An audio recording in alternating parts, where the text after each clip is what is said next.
नमस्कार। बीएड प्रथम वर्ष विषय हिंदी का शिक्षण शास्त्र, जो कि हम लोग बात कर रहे थे कविता या पद्य शिक्षण की, इसके अर्थ को जाना, इसकी विशेषताओं के बारे में हम लोग पढ़ चुके हैं। आज हम कविता शिक्षण के महत्व को बारे में जानेंगे। कविता शिक्षण यदि पढ़ाया जाना और महत्व, कविता शिक्षण क्यों करवाया जाता है। हम लोग जानते ही हैं कि कविताएं हैं, बाल गीत होते हैं, इनसे बालक जो है वो प्रभावित होते हैं। और जब पाठ्यक्रम में इसका समावेश किया जाता है तो पाठ्यक्रम बालकों को सरल एवं रुचिकर लगने लग जाता है। इस हेतु पाठ्यक्रम के अंतर्गत कविता का शिक्षण करवाया जाता है। ये इतना ही काफी नहीं है, इसके महत्व को जानने के लिए हम कुछ बातों को यहाँ पर समझेंगे। तो आइए हम लोग बात करते हैं। महान शिक्षाविद हेडो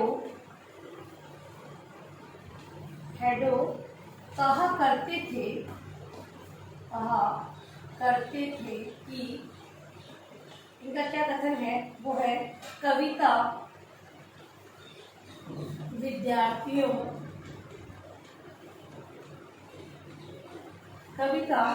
विद्यार्थियों में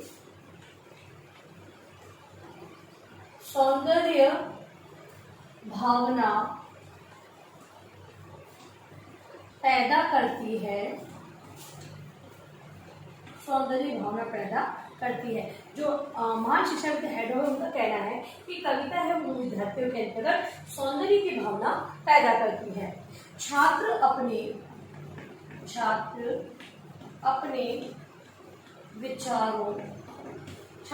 विचारों और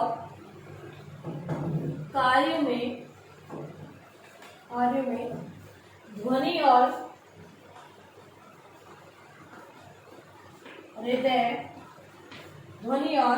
हृदय में सौंदर्य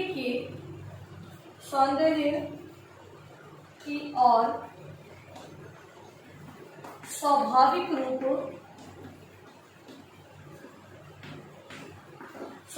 रूप से उन्मुख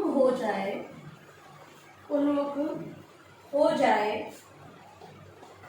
तो शिक्षा का उद्देश्य प्राप्त कर लेंगे।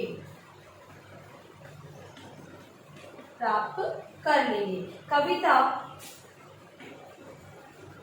जिस सौंदर्य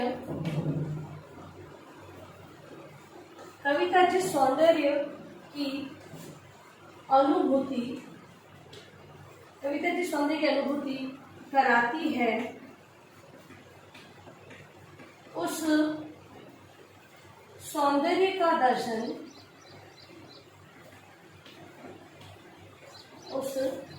का दर्शन यदि छात्र विद्यालय छोड़ने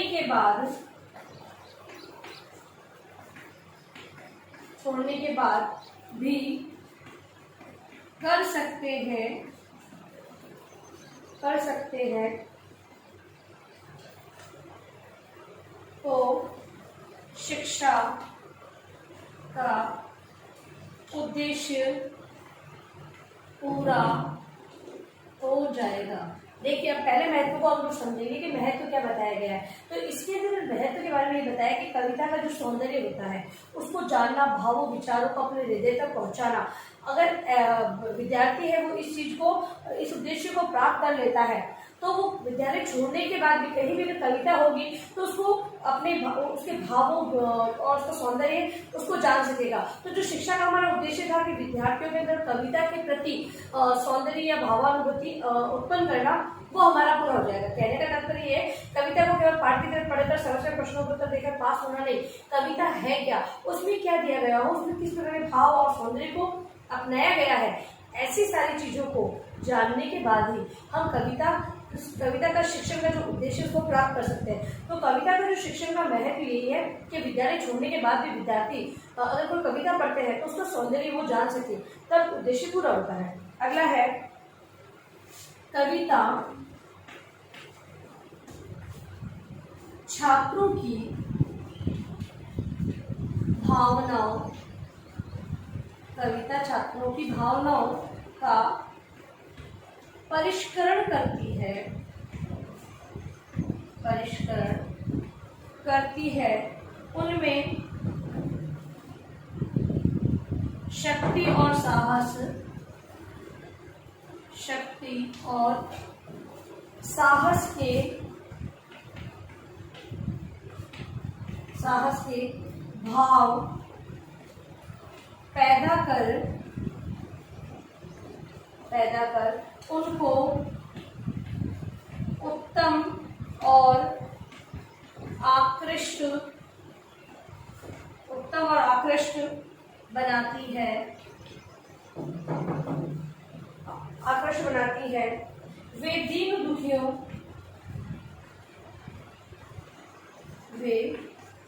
दुखियों की सहायता के लिए प्रेरित होते हैं। उनमें देश प्रेम की भावना का विकास होता है। कवियों की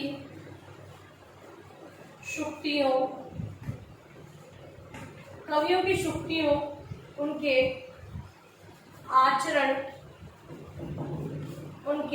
आचरण को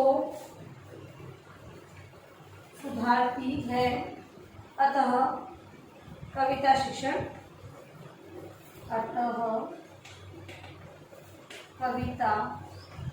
शिक्षण करवाया जाता है। दूसरा जो महत्व है वो इस बात को बताता है कि जो कविता है वो बालकों के जो अंतर भाव होते हैं उसका परीक्षण करती है। कैसे? जैसे कि अगर मान लो ऐसी कविताओं की रचना की गई है उसके अंतर्गत दीन दुखियों पर होने वाले अत्याचारों को बताया गया है, तो बालक है वो उस कविता को सुनता है, उनके भावों को ग्रहण करता है और जो दीन दुखियों पे जो अत्याचार करते हैं होते भी देखता है तो उसके खिलाफ आवाज उठाता है। इसके अलावा कोई वीर से संबंधित को कविता का गायन किया जा रहा है, ठीक है, या लिखी हुई कविता अगर उसको पढ़ा जाता है तो उसमें जो वीरता का प्रदर्शन किया गया है तो बालक के अंतर्गत भी उस वीरता के भाव उत्पन्न होते हैं। हम ये कह सकते हैं कि हम लोग देखते हैं कि कोई जब हमारे ये कहें कि 26 जनवरी 15 अगस्त ऐसे प्रोग्राम्स वगैरह होते हैं, कार्यक्रम होते हैं, उसमें जो गीत संचालित किए जाते हैं उन गीतों को सुनकर हमारे अंदर भी देश प्रेम की भावना जागृत होती है।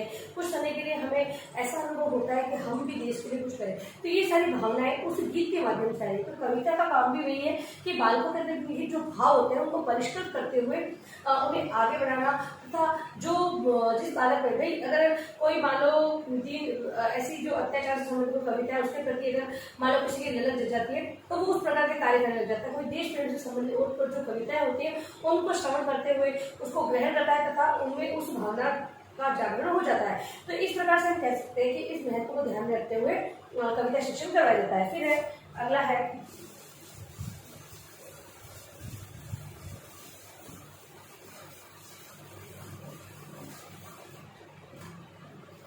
तीसरा, छात्रों में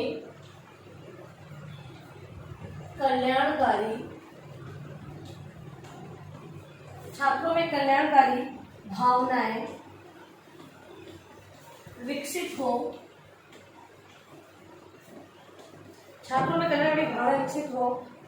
वह काव्य में रामायण महाभारत जैसे महाकाव्यों में पड़े हुए आदर्श पुरुषों के जीवन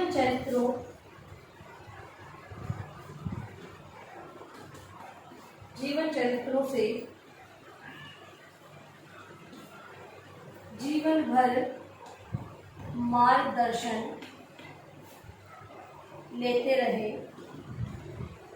इसलिए कविता शिक्षण आवश्यक है, कविता शिक्षण महत्व रखता है। अगला जो महत्व वो ये है कि जब बालकों के अंतर्गत जो महान पुरुष हुए हैं, रामायण महाभारत जो काव्य हुए हैं, इनको सुनने से, इनका श्रवण करते हुए बालक के अंतर्गत ऐसी भावना जागृत होती है, उनमें निहित जो चरित्र प्रधान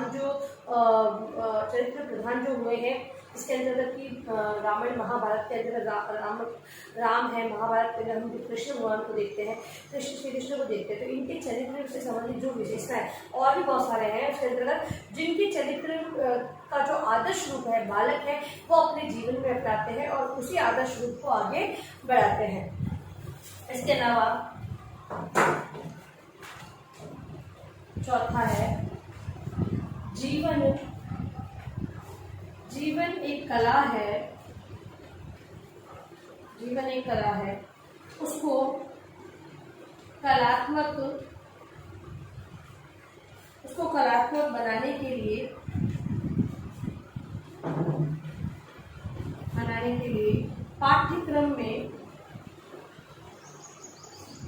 पाठ्यक्रम में सर्वोच्च कला काव्य को स्थान दिया जाता है। मानव जीवन का उद्देश्य है अलौकिक आनंद की प्राप्ति। कविता उस अलौकिक आनंद का साधन है। अगली विशेषता बताई है कि जो जीवन एक कला है, जीवन को जीना एक कला है, और जीवन में जो कलात्मक रूप को जो प्रस्तुत किया जाता है और पाठ्यक्रम में जिस कला या काव्य को स्थान दिया जाता है वो मानव जीवन के अंदर अलौकिक आनंद की प्राप्ति करवाती है, और इस अलौकिक आनंद की प्राप्ति का श्रेय है वो कविता को जाता है। इसके अंतर्गत कविता सर्वश्रेष्ठ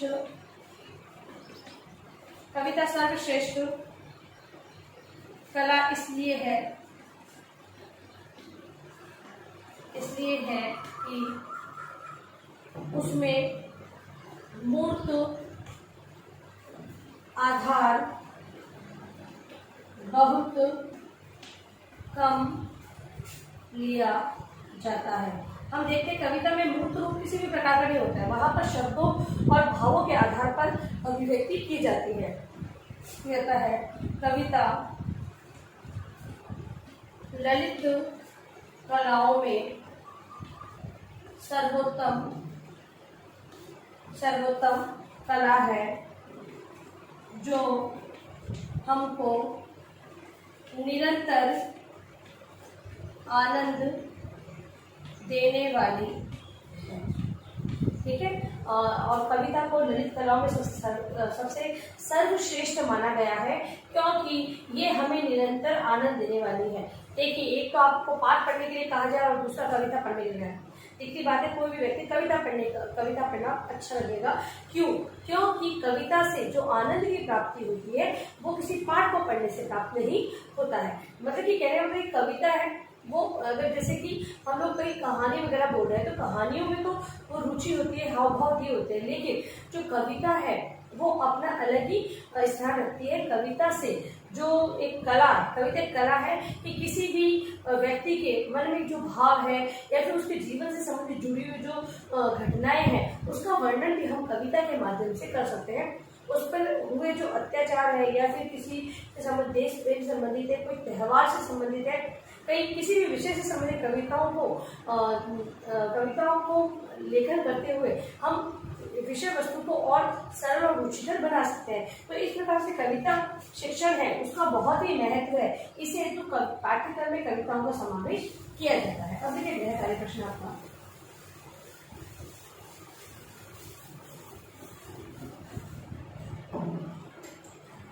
गृहकार्य प्रश्न,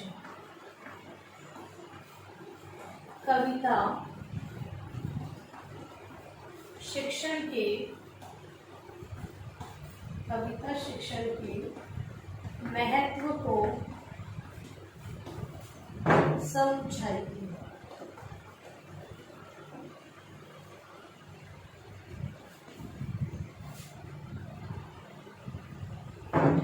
कविता शिक्षण के महत्व को समझाइए और अंत में इस महामारी के दौर में कम से कम ये आवश्यक कार्य रहकर घर से बाहर निकले। बाहर निकलते 3 बातों को विशेष ध्यान रखें, मास्क लगाए, सोशल डिस्टेंस है और हाथों को वापस से अटैच करते हैं। सभी का ध्यान रखें। धन्यवाद।